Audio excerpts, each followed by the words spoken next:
Bonjour à tous, c'est Richard pour l'artiste autodidacte et pour la vidéo du mardi. Alors cette semaine, je vais vous proposer une des vidéos qui vient du cours sur la texture, tiré du site de l'artiste autodidacte. Donc c'est le dernier cours en date, et donc il parle de texture en dessin, comme son nom l'indique. Donc ici, il s'agit de la vidéo d'introduction. Donc je vous laisse regarder tout ça, et on se retrouve la semaine prochaine pour une prochaine vidéo du mardi. Dessinez bien, ciao ciao. Bonjour à tous, c'est Richard pour l'artiste autodidacte. Et dans cette vidéo, je vais vous faire une introduction sur ce que c'est que les textures et sur comment les utiliser en dessin. Donc on va commencer par la question, c'est quoi les textures? Qu'est-ce que j'appelle texture en gros? Parce que vous savez à peu près ce que c'est qu'une texture. Mais quand on parle de dessin, à quoi ça correspond réellement? Eh bien comme la plupart des choses en dessin, la texture c'est un outil qui va nous permettre de donner des informations. Donc là en l'occurrence c'est des informations de matériaux principalement qui vont être données par la texture. Ça va nous servir à dire au spectateur ou au lecteur tel objet est de tel matériau. Donc ça donne des informations supplémentaires sur l'objet, mais ça donne aussi des informations de volume.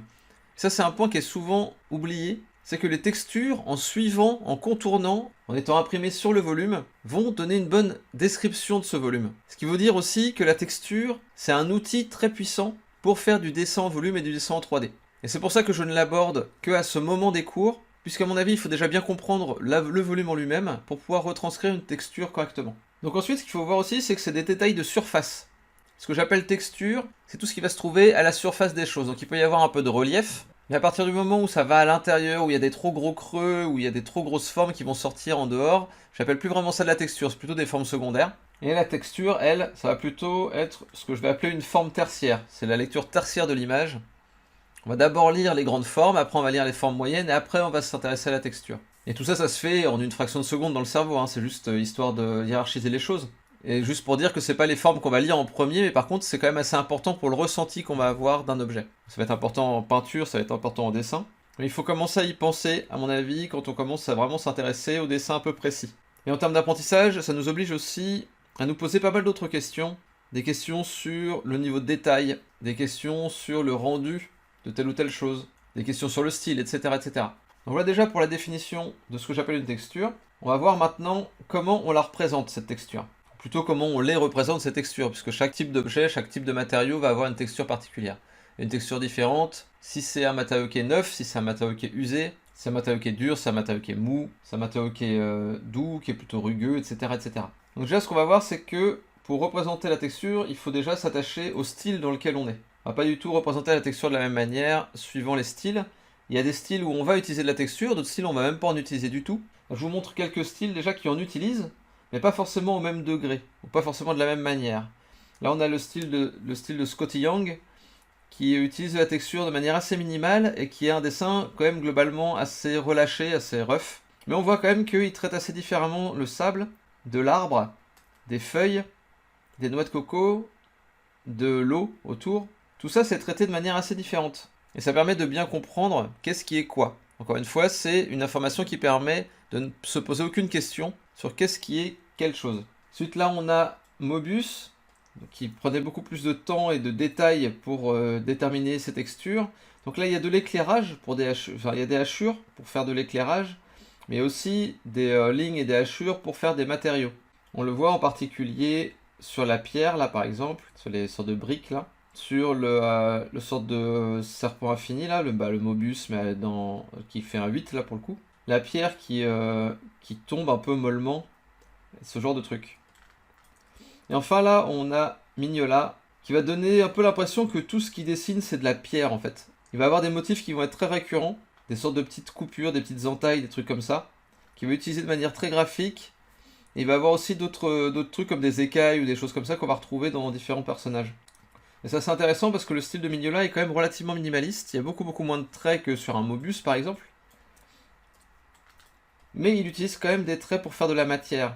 Et c'est assez important. Et donc du coup, il faut vraiment vous poser la question en termes de style, jusqu'où je vais en termes de texture, qu'est-ce que je montre comme texture, à partir de quel point ça me semble important d'utiliser la texture, à partir de quelle échelle aussi on va utiliser la texture, etc. etc.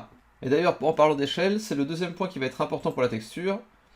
Hop, c'est l'échelle elle-même. Donc savoir à quelle distance on voit l'objet. Là, une brique en très gros plan, on peut mettre beaucoup de détails.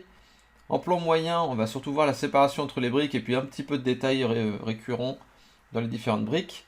Et quand on est vraiment dézoomé, comme en bas là, Je vais juste indiquer les briques comme des traits en fait, des grandes lignes avec des croisillons. Et vous voyez que comme dans cet exemple ici, on peut même en mettre juste à un endroit pour suggérer qu'il y a de la texture et que ici ça va être de la brique, et ne pas le répéter partout. C'est quelque chose qui est très très souvent fait.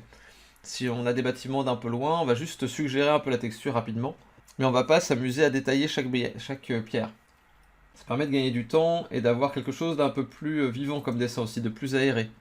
De ne pas avoir un dessin trop oppressant en termes de niveau de détail.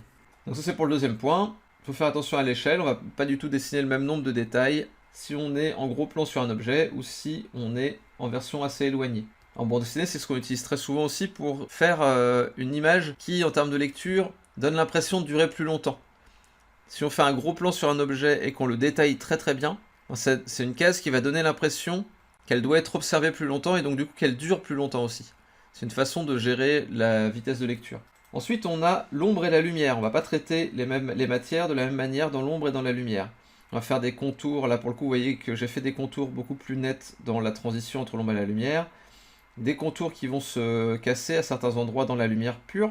Et après, on va utiliser des hachures pour les ombres. Et donc, ça fonctionne assez différemment entre l'ombre et la lumière.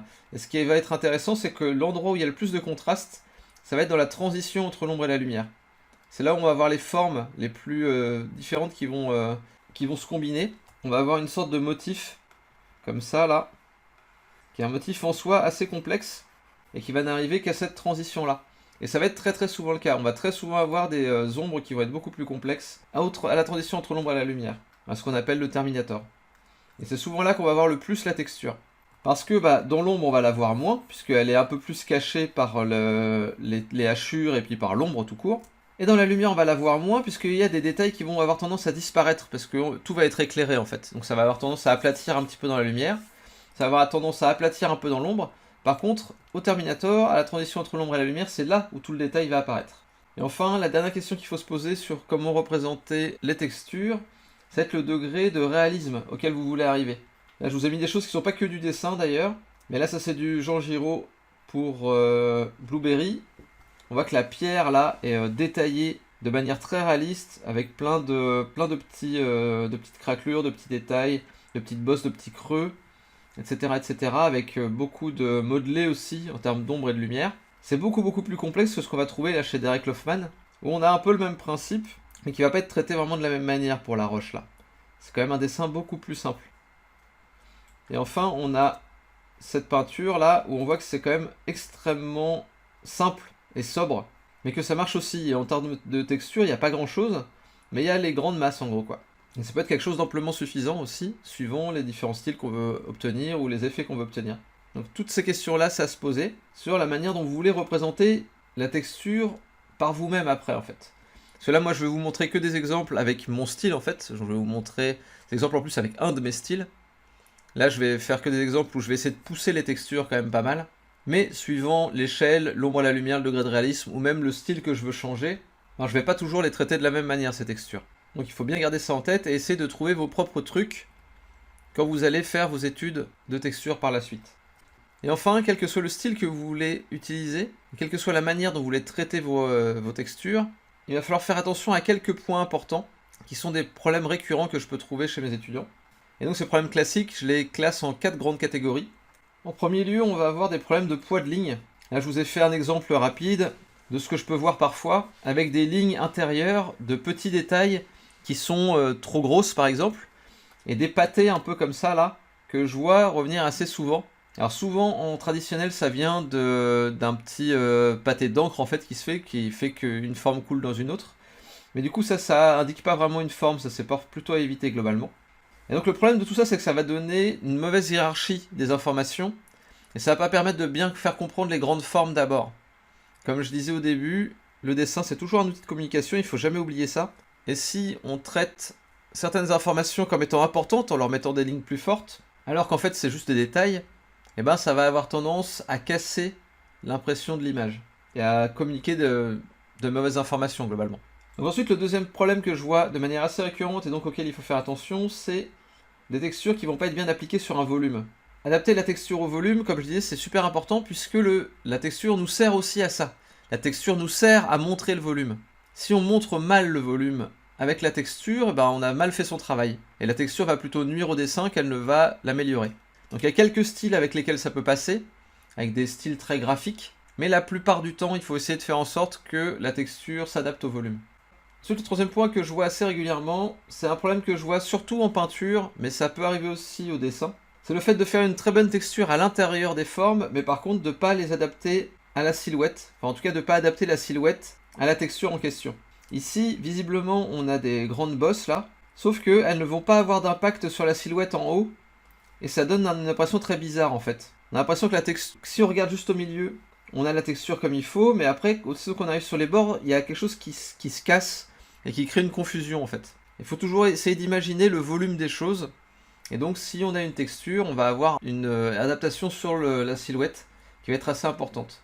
C'est un truc qu'on va retrouver assez souvent en 3D aussi, parce qu'on va avoir des textures qui vont avoir un certain relief. Le problème c'est que ce relief de texture n'est pas appliqué sur la silhouette, et du coup ça va tout le temps se voir en fait, que c'est juste une texture appliquée, et pas réellement une vraie texture qui a vraiment un relief en gros. Donc ça c'est vraiment important à travailler, faites bien attention aux silhouettes, et on en reparlera de toute façon pendant les exercices. Et enfin, dernier point qui peut poser problème, c'est le mélange entre la texture et la lumière. Souvent on va perdre des informations de lumière et d'ombre, et encore une fois ça casse un petit peu l'impression de volume à cause de la texture. Parce que si on rajoute beaucoup de détails dans la lumière, comme j'ai fait ici, donc là j'ai mis des hachures pour des ombres ici, et ici c'est des hachures pour, enfin c'est pas vraiment des hachures, mais c'est des détails de texture de l'arbre, par rapport à la référence que j'avais sous les yeux. Et là, le fait d'avoir autant de textures et de détails dans les lumières que dans les ombres, et ben ça fait que si on plisse un peu les yeux, bah, les valeurs se mélangent en fait. Et donc on n'a plus vraiment l'impression que l'un est dans l'ombre, l'un est dans la lumière, et du coup ça casse cette grosse impression de volume. En fait ici il aurait fallu enlever pas mal de traits dans les zones de lumière, au moins sur une frange pour faire une sorte de highlight quoi, pour qu'on comprenne bien quels sont les volumes qui sont dans la lumière. Ou alors utiliser des lignes beaucoup plus fines ici, et beaucoup plus épaisses dans les ombres. Ou alors vraiment ou juste garder ce niveau de détail là dans les lumières, et en rajouter plus dans les ombres. Il y a plein de manières de faire, mais en tout cas il faut qu'il existe un contraste entre la zone qui est dans l'ombre et la zone qui est dans la lumière.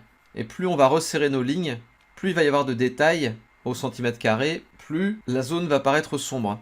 Donc ça c'est un autre point qui est vraiment important à garder en tête. Donc voilà tout pour cette introduction à la texture. Ça vous donne déjà quelques petites informations qu'on va continuer à développer dans les prochaines vidéos. Donc gardez bien tout ça en tête et revenez-y un petit peu après, une fois que vous aurez commencé à faire vos premiers exercices, et voir si vous avez bien contourné les problèmes classiques ou si vous avez bien posé les questions de comment la représenter. Puis sinon on va se retrouver tout de suite pour la prochaine vidéo. A tout de suite!